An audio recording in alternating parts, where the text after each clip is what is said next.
Thank you. Okay, Mr. Bobby Herring. Mr. Herring will be followed by Ms. Margaret Chavez. Good morning, everybody. Under the rules of council, only one person at a time at the podium, please. No problem. Thank you. My wife and I started serving the less fortunate friends in Houston on November 12th of 2009. We were shut down on December 30th, 2010 by the Houston Police Department. I'd like to point out, we don't get government funds or any city grants. We don't even run a major establishment. We just want to fulfill our mission as missionaries to love our neighbors as ourselves.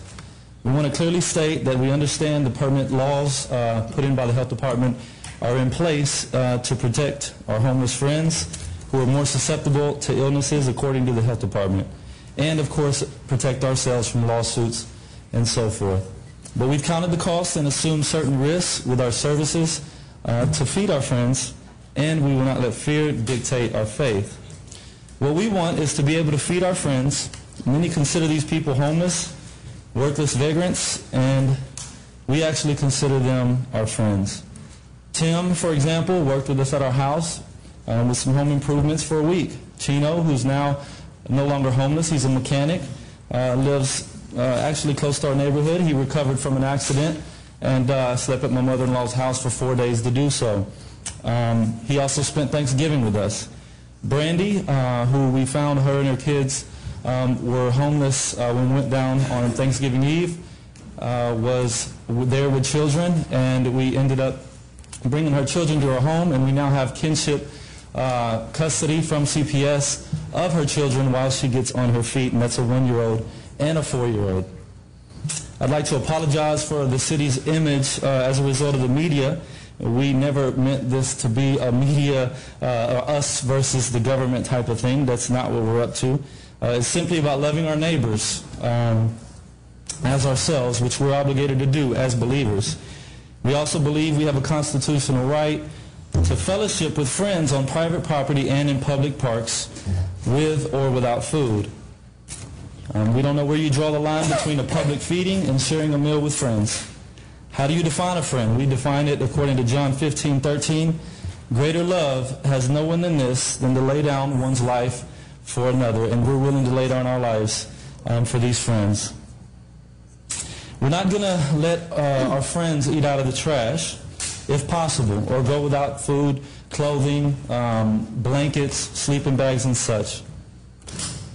We want a way to be able to make sure our friends don't go hungry. So far, the easiest way has been for us to cook food in our own kitchens and bring it to them.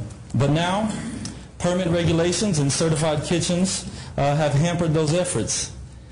My question is, how can we work this out together so that we can feed our friends? Is there some compromise we can make here? My suggestions are... Thank you, sir. Your time has expired. I appreciate you coming down. I have several council members in the queue. I'm glad that you recognized at the beginning why we have regulations such as we have. The homeless are very susceptible to foodborne illnesses, and when they contract those foodborne illnesses, they really don't have much dignity in how they deal with it. And it is quite possible for groups such as yours to feed the homeless.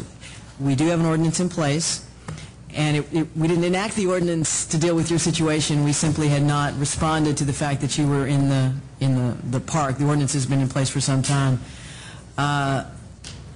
Currently, we ask that the many organizations who want to feed the homeless work through one of the larger agencies so that we can bring them under our ordinance. You have chosen not to do that.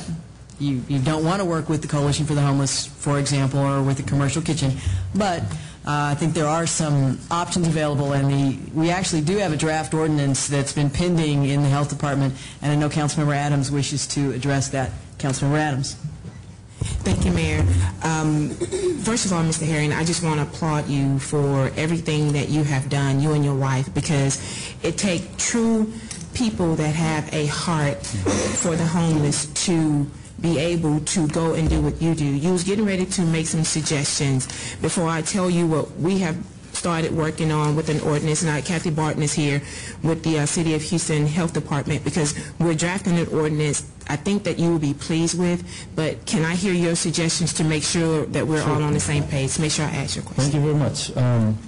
My suggestions are to eliminate or change any ordinance that prohibits us from cooking at home to feed our friends, if one exists, because I'm not sure one exists. The second thing would be maybe a waiver that I have those who we serve, that they would sign a waiver of some sort, or to inspect our homes just like healthcare services and home-based businesses. Thank you.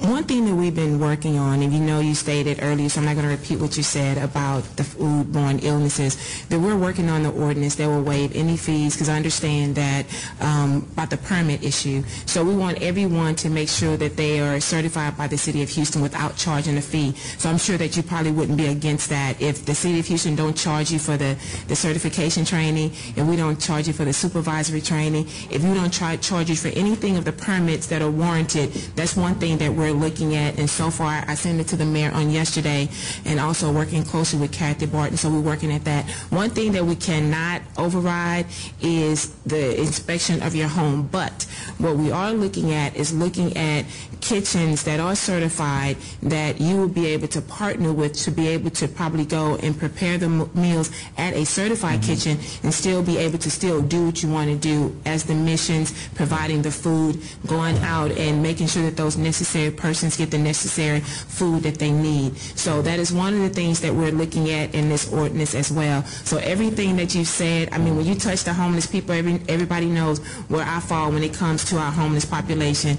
One of my priorities, first becoming on City Council, and I commend anyone to do what you do in stepping out of the box to really showing a servant's heart when we're providing those necessary services. So we're working really close with the Health Department to create an ordinance. We're so excited. I think once the mayor reviews it and legal looks at it, then we'll be hopefully moving it to Councilmember Jarvis's and committee, Health and Human Services Committee, to discuss it in detail so that other council members can have input on it as well. So if you have any input, please feel free to call us and work really closely with the Health Department. And I think at the end of the day, I think it's going to be something that you're going to be pleased with. Some of the things we can't bend because it's just rules that we just cannot bend. But some of the things I think that you'll be very pleased with. And with the Parks Department, police and the rangers telling you that you cannot get food at the parks, one of the things we need to be adding in there to make sure that you just get written permission from the property owner, and that means the Parks Department as well, so we can all move forward and make sure that that population gets served. So again, I commend you, and I want to thank you for bringing this to our attention. And so we're working on it expeditiously with the Health Department. I think it'll be something that you and your family and your lovely wife would like to see on the books here in City Council, because we don't have an ordinance, but now hopefully we'll have one on the books. Thank you very much. Well, we do have an ordinance. It just doesn't accommodate what they're. It doesn't accommodate what you're trying to do. And Councilmember, I do want to say that I'm actually going to the next speaker. I just wanted to say Councilmember Adams is going to be taking point on this. The only reason that I was speaking about it originally is there was some really unfortunate media coverage that missed the point entirely. And so Councilmember Adams will be carrying this forward if you would work with her, and if other council members have suggestions that they'd like to share with her. Thank you. Councilmember Sullivan.